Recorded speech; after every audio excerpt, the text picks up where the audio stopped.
Welcome to Massive Late Fee. And now your hosts, Mark and Carol. Well, hello everyone. Welcome back to Massive Late Fee. My name is Mark. With me as always is my wife, Carol. How you doing today, Carol? Hey, what's How up? much? It's been a good week here. It is June the 30th, 1999. It is. Normally we talk about the news, but there's so much to say about this movie that we just saw that I barely skimmed through the newspaper and was like, yeah, there's nothing of consequence to talk about. I thought about doing a Massive Love because It would fit. I thought it would be kind of fitting, but because of all the freaks in this movie. But yeah, the only article that I really even stopped for like a second to look at was something called America Embraces Its Voyeurism, or like Voyeuristic America or something like that. And I thought, like, which sort of, Fits, it fits for the movie. But I thought it was sort of interesting with the rise of the internet and everything. I guess it is kind of, we are more like voyeuristic now than we have been. Yeah, Interesting. that makes sense. But we saw Stanley Kubrick's Eyes Wide Shut, Yeah, we did. based on a German book. Dream novel is the German translation of it, but it's a very, very interesting movie. I think I like Eyes Wide Shut better as a title. Yeah, well, we'll talk about that. We'll talk about so many things, but we'll talk about the possible meaning of the title and everything else. Okay. This is Kubrick's last film. He's retiring after this? He's dead. Oh. Wow. When we started watching the movie, I was like, did he die of too much of an erection? Like, what the fuck? There's a lot of nudity in the beginning, well, all through the movie, but especially the beginning of the film. Although I think that's on purpose too, and I have an idea about that, and that's something we'll talk about as well. Okay. But Do you have like an outline hidden somewhere? Like in my brain. He died of a heart attack, though, Stanley Kubrick. Oh. So this might be my favorite movie of his. Wow. So I don't know how familiar you are with Kubrick's oeuvre, as they say. I had never heard anybody say that. Well, that means just his. Oeuvre. Yeah, that's his. You know what that is, don't you? It means his body of work, basically. I assumed in context that's what it meant, but that didn't sound right. So it's a French word. So in the 50s, when he started out in the 50s, he did a lot of almost like work for hire stuff, as a director. He did Paths of Glory, that was one of like his first big ones, and then Spartacus in 1960, like a very work for hire kind of big epic thing, right?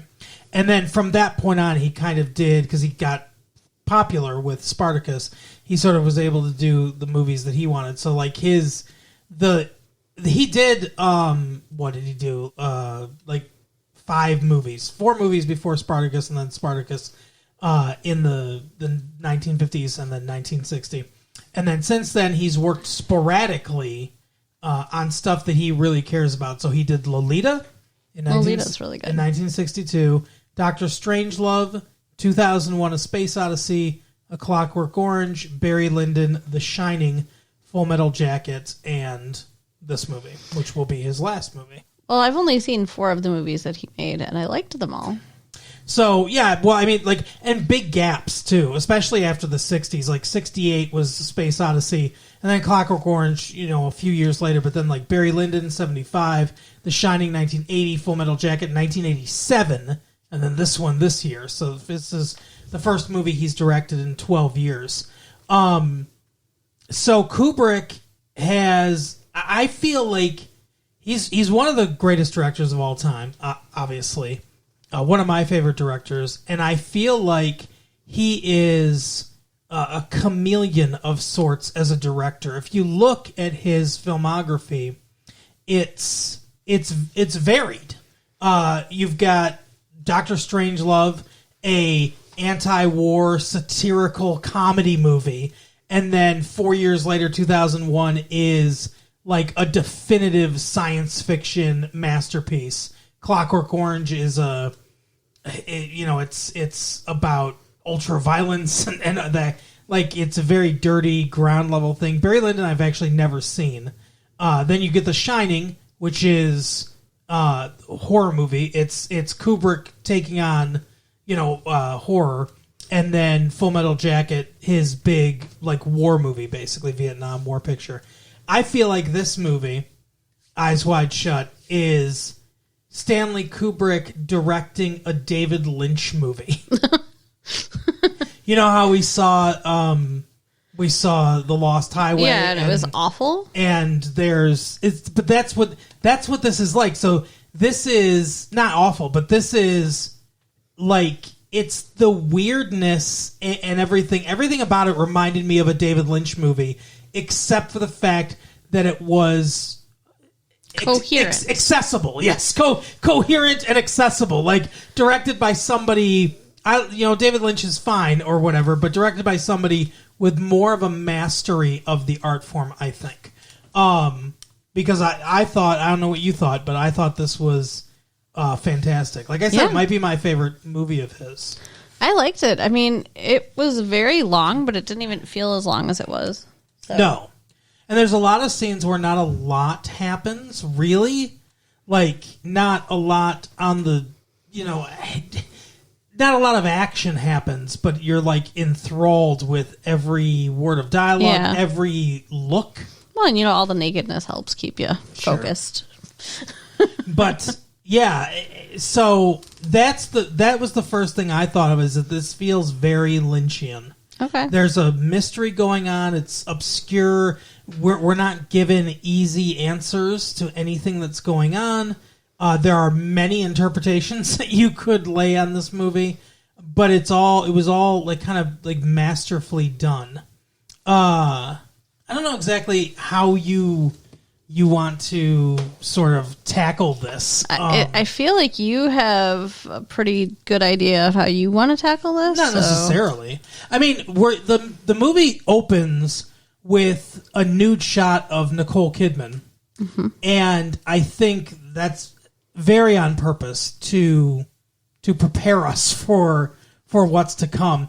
There's a lot, like I mentioned, there's a lot of nudity in the beginning of the movie. We see Tom Cruise works as a doctor, and we see this woman who he's listening to her heart, but she's completely topless, which is not something that happens normally in just the normal run of a doctor's office, where your breasts are just exposed. The only time that you're showing your breast to the doctor is for a breast exam. Right.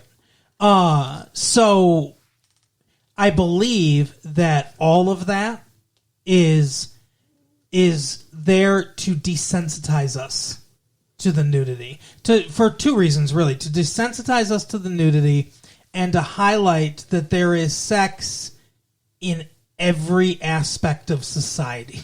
Okay. Everywhere. Sex is everywhere, basically. Good, bad, ugly, illegal, whatever, dangerous, but it's all there everywhere. Well, his wife brings up a, concern about what if he has a hot patient, and, is he going to want her? And is the patient going to want him?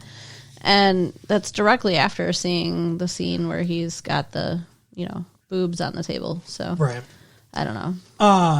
So they go to a party. They get dressed. They go to a party. It's their. If you haven't seen this movie, I mean, you should really see it. Yeah, we're gonna spoil the fuck out of it. Yeah. So. Although honestly, this movie almost feels spoil-proof. To be fair, because I don't think anything that we say is really going to spoil the experience of the movie. Yeah. Or your ability to interpret the movie the way you want to interpret it. Because, like I said, there's a couple different interpretations I could think of. This is one of those movies, we've seen it once. This is one of those movies where I could probably watch it 10 times and try to figure out. We're going to miss a lot of things. Yeah, I'm sure. But anyway, so they're a married couple with a child. 10-year-old child, 9-year-old child, 8-year-old child. I don't know. Did they say? I don't remember, but somewhere in that range. And they're going to a party, I guess, for a patient of his. Yeah, he said this is what you get for making house calls. They said they didn't know anybody at the party, so the only person they know is the guy throwing it. So he's a doctor, and he has a lot of rich clients. They're in New York. They're in a beautiful apartment. It's kind of almost, I don't know if it's established quite at the beginning, but there's obviously some strain in their relationship. Oh yeah. There are two stories in my mind going on here.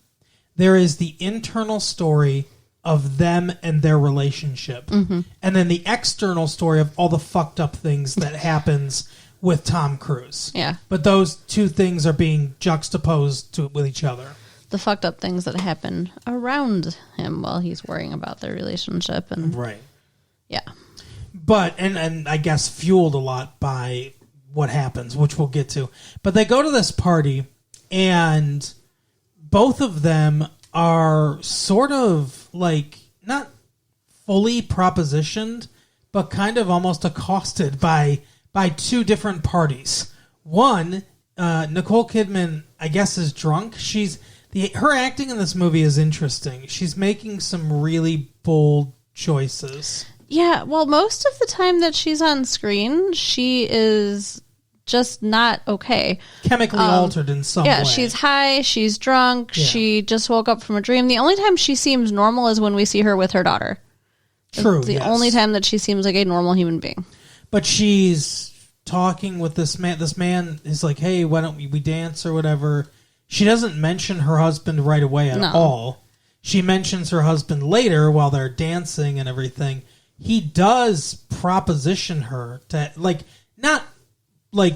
He doesn't come right out and say No, it. but he's like, hey, why don't we go upstairs and see this whatever collection that this dude has. And so he wants to rail her, like, in the statuary hall or whatever.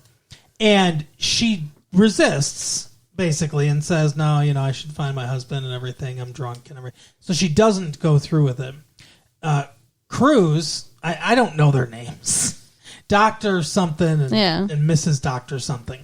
But Cruz is being, like, fawned over by these two women who are leading him somewhere until he's interrupted by someone that says, hey, we actually need you in this other room, which happens a lot in this movie, especially to Tom Cruise. Yeah. But not only to Tom Cruise, where someone's going somewhere and then somebody else is like, actually, can I steal him for a minute? And they take them somewhere else. But he goes upstairs because his rich client has a prostitute who is fully naked in his bathroom who has overdosed. Well, she's on a couch, I thought. It's like a little seat or something like that in his bathroom. It's a big bathroom. So, yeah, and we don't know for sure she's a prostitute yet. We find that out later, really. Yeah. If that's even true. Yeah. There's a lot in this movie that, is it true, is it not true? Because does it even make sense, though, that he has a prostitute over while he's having a party? Like, it seems more likely that she's a party guest. Well, maybe she is a party guest, maybe she's not a party guest. I have something about this party. So if you've seen the movie, or if you're a psychopath who hasn't seen the movie, that's just listening to us, I guess the main centerpiece of this movie is a debauched, like, sex party where just hundreds of people are masked people are having sex, like, all over the place and stuff like that. They're all masked, so we don't know their identity. It's later found out that this woman, Amanda, was at the party. So was the guy hosting this party that we're at, was also at the party. That comes out. Sidney Pollack is who plays him. The piano player at this party was also at the masked party. Mm-hmm. I feel like it's very likely that the guy that was dancing with Nicole Kidman was at that masked party. Sure. And those two women were probably at that masked party. Maybe a lot of those guests there that they don't know anyone were at that party. That would make sense, yeah. That's So- like his fucked up social circle. Yeah. Well, part of it anyway, yeah. But he did mention that he'd be really surprised if he knew some of the people that were there. So, I mean, there had to be people higher up that weren't at this party, yeah, too. of course, yeah. But anyway, so she's in the bathroom. He's been called to attend to her, which he does. He helps take care of her. He's like, you're going to have to not do heroin and cocaine at the same time anymore, at least a couple hours different. Like it's like going swimming, an hour between. Okay, he does not, but he does tell her she needs to go to rehab. Oh, shoot, I had a point, and it just poof out of my head. Yeah. He doesn't do anything for her. All he does is go up and like, hey, Mandy, wake up. Like, anybody could have done that. Yeah, I agree. Like, you But didn't he's need like- a doctor to do that. I guess because he's a doctor, he could have told he could have figured out if it was something more serious. Yeah. If they need to call the police. I mean, this guy is obviously having sex with this woman, and his wife's somewhere around, which is probably why she's there to have sex with him during this party, because his wife's busy doing other stuff, I guess. so he can just slip away and have sex with her. That's weird. Okay. Well, who knows what the fuck rich weirdos do Right. when they're having parties? You act like you act like you've never heard of anyone having sex during a party before. Well, no, of course I've heard of people having sex during a party, but again, not to call in a prostitute. It's like ordering a pizza to a restaurant. But I don't think he paid for her. I don't think he called her in like, hey, whatever. I think he knew her from, like, they're all part of the same thing. And I Okay. think, like, that's, but, and was she a prostitute? Was she not? Maybe she was. That's true. The paper said she's a former beauty queen. Yeah, former beauty queen. So, I don't know. She was very pretty. Yeah, I guess, yeah. But anyway, so that happens, and then they come home. This is the inciting incident of the movie. They come home after this party. I think Nicole Kidman's still drunk. And she's like, they're talking to each other about who they were with. And she was like, where'd you go? Disappear with those ladies. And he's like, no, I didn't go with the ladies. I was with, what's his name? I was with director Sidney Pollack upstairs. And he was like, you were dancing with some guy or whatever. And she's like, you're never jealous. And they go through this whole thing. This whole scene is great, too, because Kubrick plays a lot with colors in his movies, and there is a lot of blue in this movie. I don't know if you noticed like I did, but this movie takes place at Christmas time, so we get a lot of the rich, warm, like reds and greens and stuff from Christmas in certain scenes, but there's a lot of just bright, shocking blue in scenes where it's not exactly natural. And a lot of them come when Nicole Kidman and Tom Cruise are interacting with each other. Interesting. In this particular scene, she's standing in front of a room, and the room they're in is all like warm and everything, but behind her it's all blue. Like they definitely had, the cinematographer definitely had to use like blue gels and filters to get it this blue behind her. It's obviously an intentional choice, but just a really interesting shot to me. And when she moves to another side of the room, when we do a little turn, there's also blue behind her. So she is mad at him because he's not jealous. And he's like, well, I trust you or whatever. Like, I don't need to be jealous. I trust you. She's like, oh, you trust men or whatever. And she's like, no, I trust you. And she's like, oh, well, by that logic, if you think men are all like bastards or whatever, you must have wanted to have sex with those women or whatever. And she did really turn it. It's a very clever. I know Kubrick wrote this with somebody else, but it's a very clever writing of women, because that is how arguments with women go a lot of times, where they turn your words around on you. I do feel sorry for him throughout this whole interaction. Like, she's being really mean to him. Just because he wasn't jealous. Which I get that hurts her feelings. That makes sense. Like, just, act jealous, whatever. But she takes it way too far. Yeah. And then he basically says, like, hey, like, not all like, I'm not all guys or whatever. And she's like, oh, it's guys that are like this. because they're after sex or whatever, but women are like homemakers, and he's like, yeah, I mean, for lack of a better explanation, yes. And she's like, oh, if only you knew what women thought about sex. And then she proceeds to tell him this story. So mean. About how she had a sexual fantasy years ago about a sailor that was on leave when they were on vacation at a hotel somewhere, and how she wanted him to have sex with her, and that if he'd asked, she would have said yes, and she would have thrown away her marriage and her family and everything. Even specifically her daughter. She Yeah. specifically even says her daughter's name Yeah. in saying this, which is the most fucked up part, I think, about the whole thing. And then she's like, but, you know, he left. Like, nothing happened. He left. And whatever. And so this obviously shakes the shit out of him. Yeah. And he gets a call to... The next day, he gets a call to go to the bedside of one of his patients who has died. This isn't the next day. It's right from that conversation. And they had been smoking a joint at the beginning, so I remember thinking to myself, he's like fucking stoned. But it's late at night when he goes out. Is that the same scene where they've been smoking pot too? Yeah. Oh, okay. The conversation that they have is the day after this party. Oh, okay. Where they're smoking pot. But Gotcha. yeah, so it's late at night when he goes out. Okay. Yeah, it is late at night. And he's had some pot. And he goes to the daughter's there of this guy. And I really like the acting of this woman. She's got the big ass crazy eyes. Well, her dad's dead. She's kind of in shock. They're talking. She's talking about her boyfriend that's coming to pick her up, and he's got a professorship in Michigan. They're going to move to Michigan and everything. They're engaged to get married now. And she just she's rambling on about this stuff, and she's very you can tell she's nervous, and she's almost desperate, and then she starts kissing him, and she's like, what the fuck?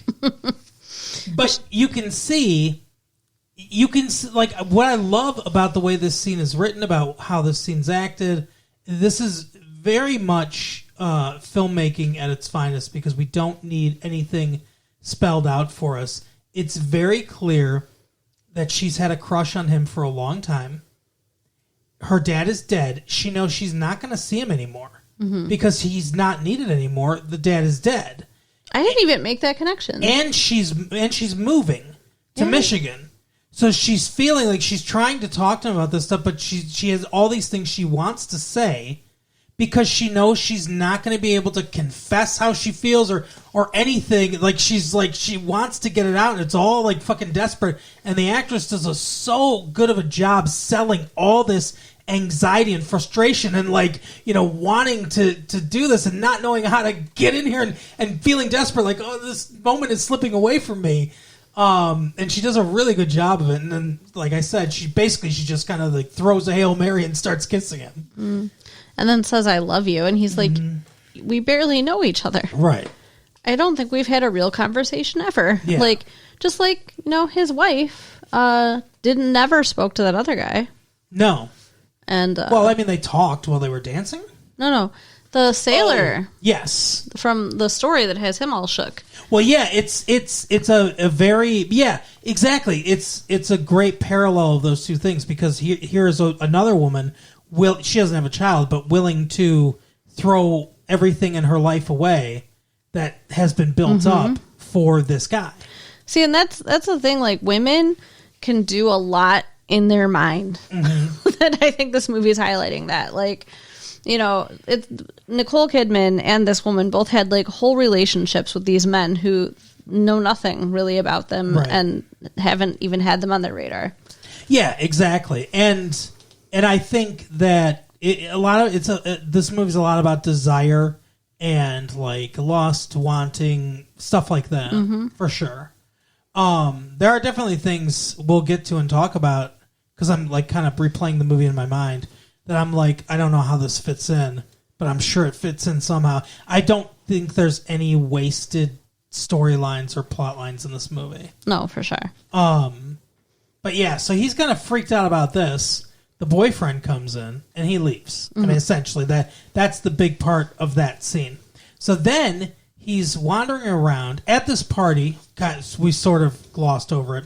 He meets the piano player who he went to medical school with, but the piano player dropped out. He's a musician now and everything. Medicine wasn't for him, but they're really good friends. I'm gonna gloss over this pretty quickly because I haven't seen it enough to really dive into if there's much here or not. But I got the feeling when they were talking to each other, they had such good chemistry, maybe the two of them as actors, and maybe that was all it was or whatever. But I really got the feeling they were very close, like maybe even closer than just friends when they were in school. And then later, when he's walking around, there's these group of like assholes that are walking and they're like, oh, look at this Mary over here, look at this faggot. And they keep calling him gay over and over and over again. And they push him and like say, oh, you're a fag, you're gay, and all that stuff. And then they walk away and that's it. And that has to be there for a reason. That scene can't exist for nothing. So I don't know. I feel like there's some kind of subtext there. See, I got something. Yeah, I mean, maybe I got the impression from that more that it was egging him on to prove he's a man, and like he's out trying to cheat on his wife. That's kind of his goal for the night. Yeah, okay, I can see that. So even though his wife did not cheat on him, no, but she attacked his manhood, talking about wanting another guy. Like, yeah, that's true. So I think that the whole thing was just putting him down, and he wanted to rise up. It's really fucked up. Like her whole reasoning. We could do probably an entire series of shows about the psychology of her character in particular in this movie. There's so much to talk about in this film. But so yeah, like, and that could be the case for sure. Just more like shitting on his masculinity. That makes sense. I don't think that this movie would be shy about him having been gay or having been a lover with this guy, because there's so much explicitness throughout the whole thing. Yeah, but they don't. There's a lot of things they don't necessarily spell out either, too. But yeah, I see what you're saying. So next, I think he meets the prostitute. Domino, is that her name? Yeah, she comes up to him. Yeah, he's walking down the street, and she comes up to him, and she's like, hey, I got a place or whatever. I'm one of those clean-looking prostitutes that are all over the place. And so he goes up to her apartment, gonna cheat.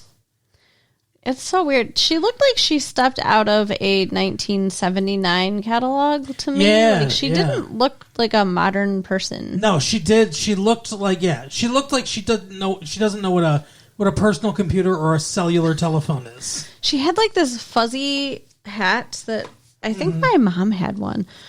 But I don't know, just her whole thing was weird. Yeah, it's very particular aesthetic choices. Yeah. But she was in Hocus Pocus. She was the girl in Hocus Pocus. That teenage girl. Yeah. Yeah. So now she's a prostitute for Tom Cruise, I guess. But he gets a call in the middle of it from his wife. And not in the middle of it. They don't get very far. No. I mean, he never even takes off more than his coat. No. They kiss a little bit. And yeah, then his wife calls and he's like, oh, yeah, this is taking longer than I thought. Yeah, and then she's like, you gotta go. And he's like, yeah, unfortunately I do. But he doesn't go home. Like, was he gonna go home? I don't really even understand. Yeah, so this whole night is a series of him almost cheating, but not cheating. Yeah, neither one of them cheat. Yeah. Well, I mean, he does kiss a couple different people, so you could construe that as cheating, I guess. Sure. But neither one of them have sex with another person. Right. Nicole Kidman didn't even kiss another guy. No, all she did was dance with a dude and have a dream about somebody. Right. So, anyway, he leaves for reasons unknown, I guess, to maybe go home or whatever. Like, maybe he was going home and then he sees the club that his friend told him he's playing in. Right. So he stops in there to talk to him, and his friend makes the mistake of telling him that, he's got a gig after this, because it's like 2 o'clock in the morning or whatever, he's like, oh, I got a gig after this. It's at a big sex party or whatever. He doesn't say that, but he's like, yeah, I play blindfolded. They blindfold me so I don't see anything, which is weird because they're all wearing masks. Right. But he's like, but some one time the mask wasn't on that tight, and I could tell you all these women having sex and all this stuff. It was wild. It's wild shit, man. You wouldn't even believe it. I don't get the whole thing. I don't get the piano player. I don't like, and the fact that also he is providing the background music for the whole time that anything's going on at this party. Yeah. And it fits so well. Yet he is not seeing anything. Yeah. Well, yeah. That's the music choices. Yeah. There's a particular like piano chord too when we get into more of like the thriller aspect of things that are going on, where it's just like slamming the same chord over and over again, and it's very disconcerting. That reminds me of something that would be in a Lynch movie too. Yeah. But yeah, that's very effective too. It all I did harken back to think about the Shining theme too, about how that's kind of slow and methodical. This is different, obviously, sounds a lot different, but it has that slow kind of like methodical, and it's just like sort of thing. But anyway, so he tells him about this, and he gives him the password Fidelio, which I don't know if you are familiar. I am not. It sort of fits, I suppose, with the story. Fidelio is the only opera written by Beethoven, and Fidelio tells the story of a man who is in prison, and his wife disguises herself as a prison guard, a boy prison guard, named Fidelio, which means faithful in Italian, faithful, and rescues him. So you could construe that he gets rescued from this party too. Yeah. So it does fit in a certain way. Sure. So he's like, oh, I'm going to this fucking party.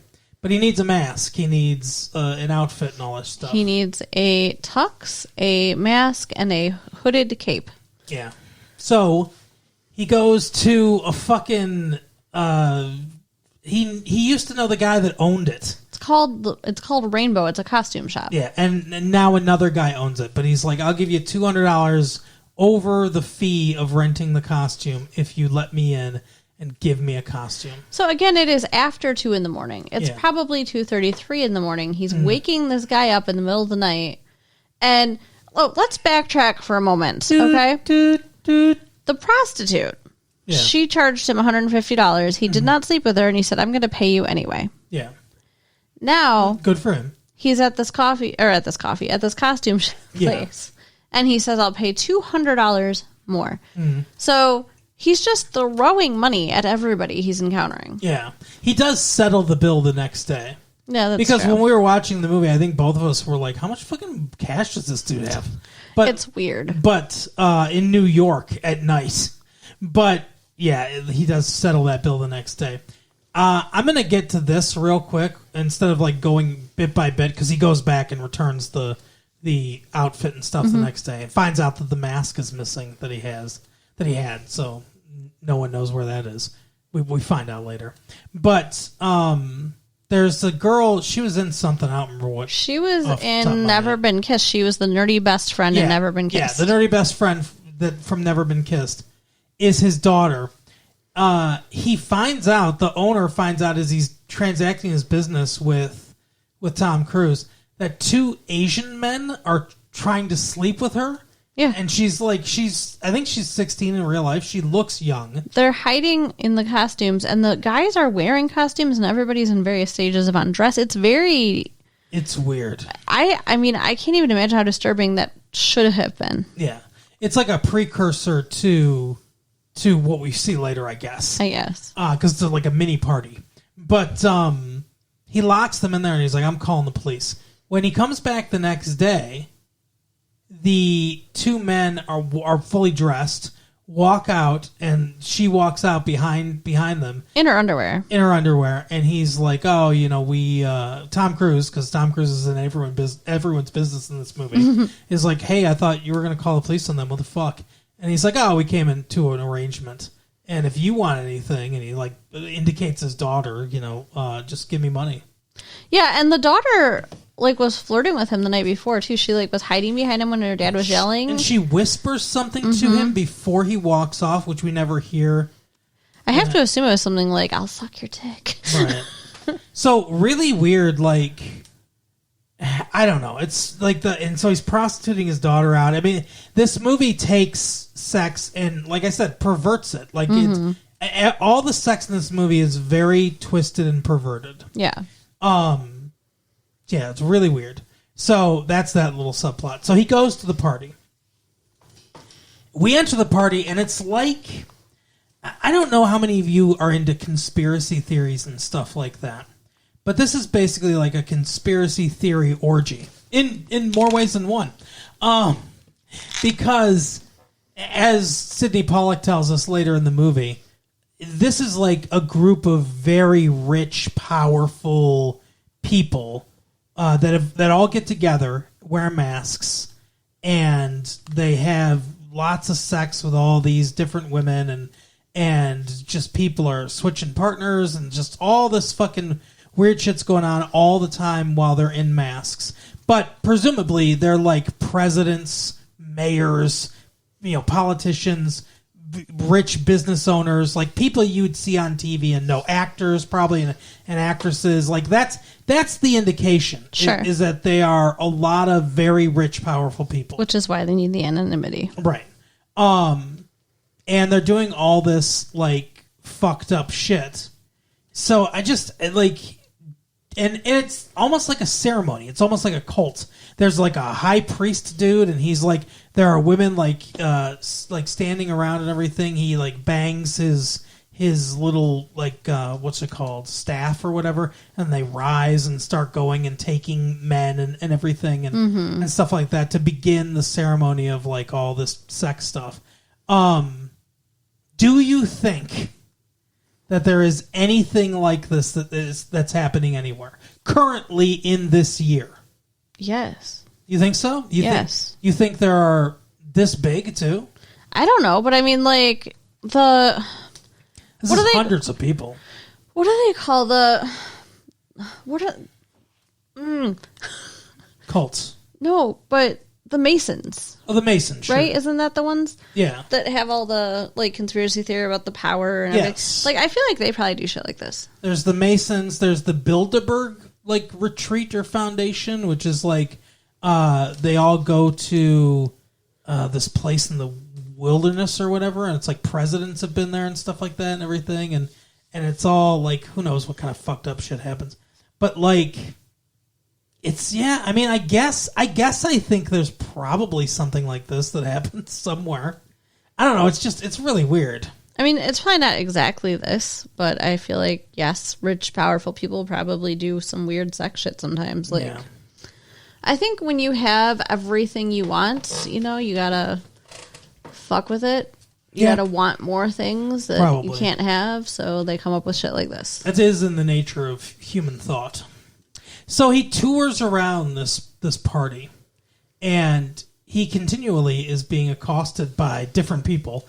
But this woman keeps coming up to him, and I recognized her boobs right away. I knew it was. I knew it was Mandy. She had the nicest boobs in the whole movie, though. But she was like, "Hey, get the fuck out of here! You're not supposed to be here." Somehow she recognized him. Yeah, that's the weird. Well, when he first walked in, remember, he didn't have his mask on. He didn't put it on right away. Oh. So maybe she caught a glimpse of him coming in the door, and so then she kept an eye out. Maybe. I don't know. That's possible. I don't know how many of them enter with masks on or whatever. I don't know. It seems like you'd want to. If you want to remain anonymous or whatever. But the thing about this party to me, so there's not a lot to talk about, I don't really think, about the party in particular. To me, this party is sort of the least interesting, at least as far as the psychology of the movie. The party is the movie wouldn't be what it is without this, right? But I don't think the party itself is that interesting. It's a bunch of rich, pampered people, having sex with a lot of different people. There's not a lot of them actively having sex at one time, though, and I think part of that is that there's so many more men than women. Yeah.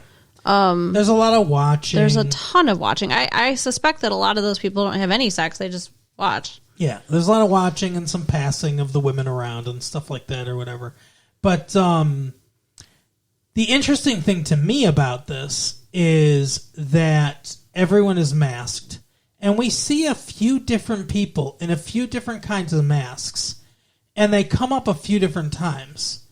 And it makes me question, who's that? Who's that? Mm-hmm. Like a few different times I was like, is one of those women Nicole Kidman? I don't know why. I mean, you mentioned that to me, and I don't know why you thought that. That didn't occur to me at any point. It seems like it would be an interesting twist. Sure. At one point, she tells him she had a dream. This is after the party. Mm-hmm. And what she describes is essentially the party. That there's a bunch of different men all having sex with her at once. She has a dream, and she starts out having sex with the guy, the naval officer, and then it's a bunch of different men. But, of course, in between that, though, she's also laughing at him. Mm-hmm. And she... Like, what is wrong with this woman? Is she trying to destroy her husband? I don't know. Like, she goes out of her way to tell him about this dream and the fact that in the dream, not only was she fucking other dudes, but she was laughing at him. There's a lot we don't know about their relationship, and I feel like there's a lot wrong with their relationship. Yeah. But anyway, so... that's another reason I'd like to see the movie again. I'd like to kind of go back, and I'd like to rent the movie when it comes out on video. Yeah. Be able to pause it and see, like, can we tell? Because I'll bet you there's like Sidney Pollack says he was at that party, which I believe him, right? Mm-hmm. I'll bet you we can see him. I'll bet you if you have a keen enough eye, he's one of those masked people, and you could be like, oh, that's him. Well, at one point, two of the people turn and just stare at him. Yeah. I think one of them might have been him. So, they are somehow alerted that it's not him. I think Sidney Pollack said, "Hey, I recognize this guy. He shouldn't be here." Maybe. And so they confront him. They're like, "Take off all your fucking clothes." No one knows what's going to happen to him. Yeah. Well, first he takes off his mask, and then the woman, who is Mandy, stands up for him and is like, "Hey, take me instead. I sacrificed myself," or whatever. And so then they kick him out. Yeah. And I feel like Mandy had a bad night. I feel like Mandy had a real bad night. That was very unsettling. Well, I did at the time. Now I'm not sure. Well, we'll talk about it. So he goes home. He wants to see Nick again. He finds out that Nick is not at the hotel that he's supposed to be at. That the night before, two big men brought him in or whatever. What do you mean the night before? Well, like 5 a.m. You said he goes home. You're kind of flopping all over here. Okay, so you tell me then. Well, no, when he goes home, he goes home to his wife who tells him about this dream and everything. Right. It's the next morning after he's slept a little at some point, then he starts trying to see Nick. Yeah. Okay. And I just feel like it was confusing. So not maitre d', what do they call him? The desk clerk. Yeah.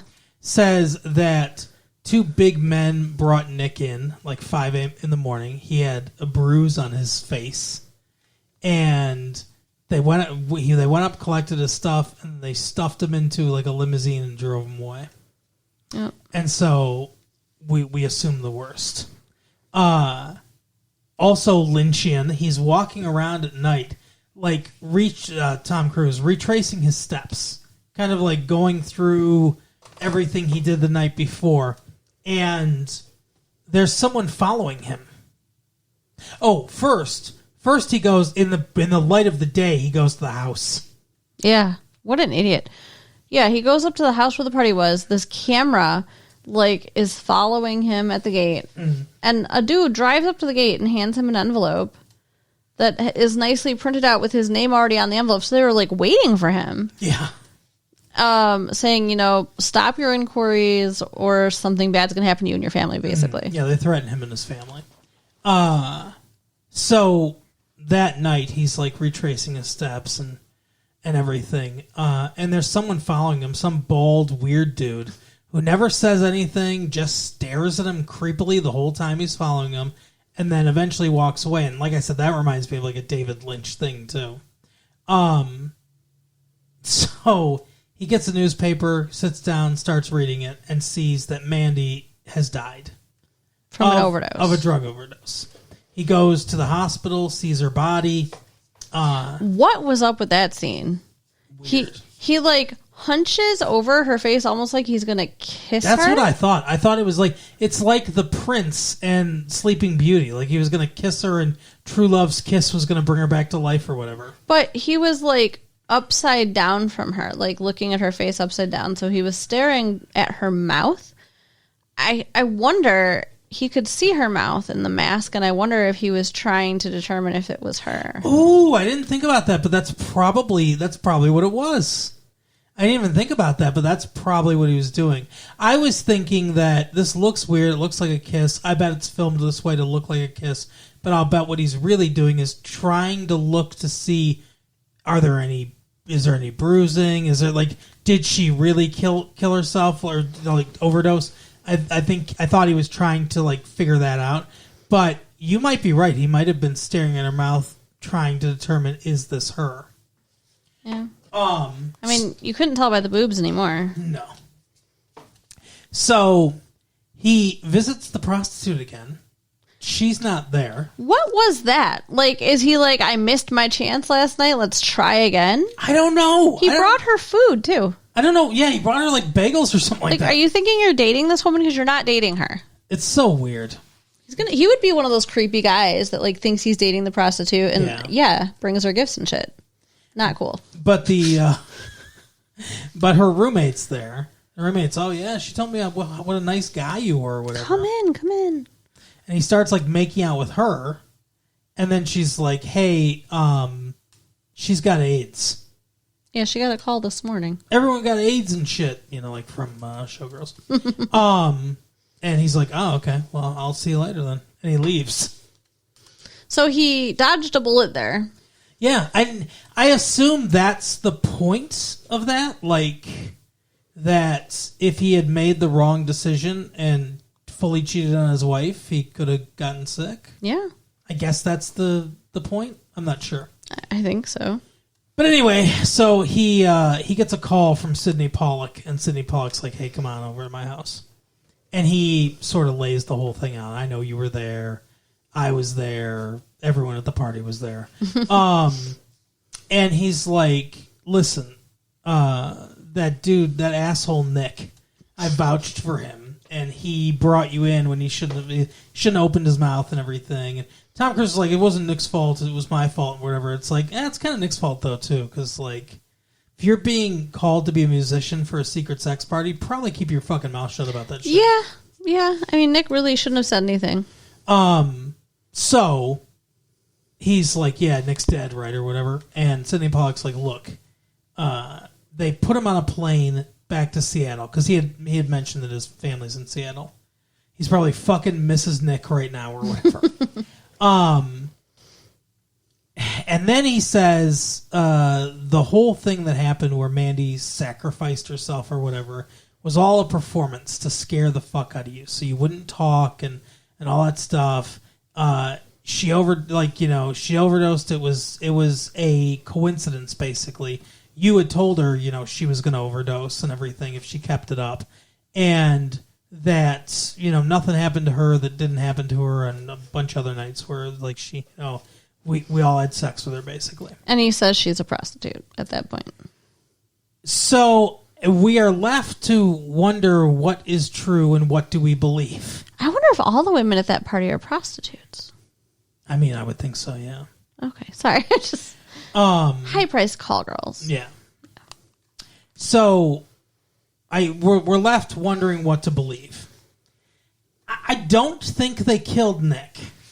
It doesn't seem likely that they would bother to take him back to the hotel to go get his shit if then they just killed him? Yeah, that's a good point. Like, wouldn't you just kill him? Who cares if they find his stuff in the hotel room? He disappeared. Whatever.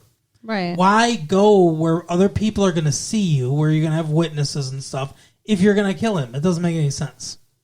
So I do kind of believe that, which kind of makes me believe the other part, too. Yeah. Because, like, why...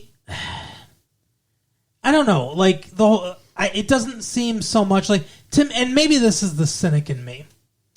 The whole thing's set up like it's like, oh, it's this big, like, fucking conspiracy thing and, like, high priestess and all that stuff.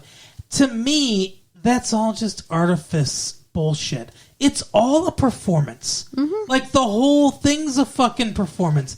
It's just to fucking have sex with a bunch of different women. Yeah. That's the whole point of it. It's rich, spoiled people being rich and spoiled. Play acting. And that's all it is. So it kind of makes me believe the whole thing, that everything Sidney Pollack says. Yeah. I really do think, that's one interpretation. I really do think it's just as plain as the movie is laying it out to be. Another interpretation is it's all a dream. That it's all Tom Cruise dreaming all this shit. Which is why things change so rapidly and like he goes from one, like situation to the next and everything and stuff. But yeah, so then he goes home. And his mask is there. Sitting on his pillow. Now, do you think his wife found the mask and left it on his pillow? Or do you think the evil fuckers broke in and put the mask on his pillow? I mean, that's the question. So the mask could be there because she was there and she got the mask and she put it there. Although there's nothing to really indicate that. He didn't leave the mask at the party. He didn't? He did take it off. Yeah. So I guess that's possible, yeah. So the other possibility is one of the guys put it in there to be like, hey, we can get you at any time. Obviously. She didn't even wake up. Mm-hmm. And what if she had? Right. Or the other indication is, like you said, she found it laying somewhere because he, like, absentmindedly misplaced it and was like, what the fuck's this? Like, so I'm just going to put it on his pillow. We'll talk about it when he comes home or whatever. Because after that, he wakes her up, breaks down, and says, I'll tell you everything. Yeah, he's sobbing. He's like, I'm sorry, I'll tell you everything. Like, so that seems to kind of indicate that she found it. Yeah. And he's like, I'll tell you everything, Even though there was no communication from her other than maybe having left it there on his pillow. So he tells her all the stuff. They go Christmas shopping with their daughter. And basically they say, well, look, so we both wanted to cheat, but neither one of us did. And she's like, I guess we're just lucky. Like, and we should just forget everything. Just forget the dreams, forget the stuff that happened in real life. Just forget it all. And we're lucky. And then she says the last line of the film. Mm-hmm. This is the only part of the movie I don't really like that much. She's like, you know what we need to do, like, right away or whatever. And she's like, we need to fuck. And then the movie ends. And it's like, I guess that that's a point about the further perversion of, like, that's not a loving marriage necessarily. Like, just fucking. I mean, obviously sex is part of a loving marriage, but, like, I don't know. That didn't seem like, but maybe what she's saying is you need to take more charge or whatever. I don't know. In the bedroom. That, like, they're making love too much. They're not fucking enough. I don't know. I didn't get the impression they're making love. I mean... Well, that's the other thing, too. That line and that point would have made a lot more sense if it was clear throughout the movie that they're not having sex. That they're having trouble in the bedroom or something like that. Which we don't really get an indication. I mean, after the party, they play the I did a bad, bad thing or whatever song. And they're, like, making out and shit, and he's all touching on her in the mirror, and it's like, I think they have sex. I guess that's true. They probably did. So it's so weird that they don't show them have sex. They show all the other sex, but not them. Well, and is that on purpose? Is that because that's more sacred and more protected and not as dirty as the rest of the sex? I don't know. That makes sense. But Carol, Yes, Mark. now that we've gone through all that, Yes. what's your thought or interpretation of this? Do you have any kind of like specific way you interpret it? Because like I said, people have said like I read a couple articles and stuff like that and everything. Could be a dream, could be real, could be fucking who knows. Like Sidney Pollack could be telling the truth, could be lying. Maybe they were both killed. Yeah. Who knows? Well, like I said, I do kind of tend to agree with you. I don't think that they really killed anybody. I think it was probably all pretend, but it's definitely possible. Yeah. As far as the movie, like I feel like they're way too honest with each other. Yeah. And that's kind of like the Eyes Wide Shut thing. Like, I don't know.